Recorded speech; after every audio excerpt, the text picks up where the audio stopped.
مصطفى مصطفى منبع للصفا، سيد الأنبياء مشعل في الوفا، كان في عطفه لليتامى دفاع.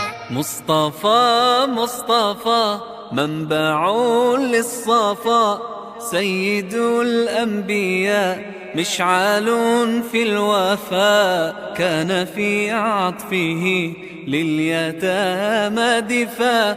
حن قلبي له فاض شوقا إليه، ليس أرجو سوى شربة من يديه. الصلاة عليه والسلام عليه، للسماء ارتقى فأتى بالنقاء، وغدا وجهه نيرا مشرقا. كان من عفوه حين حان اللقاء، قال فلتذهبوا أنتم الطلقاء. مصطفى مصطفى منبع للصفا، سيد الأنبياء مشعل في الوفا، كان في عطفه لليتامى دفاع. حن قلبي له فاض شوقا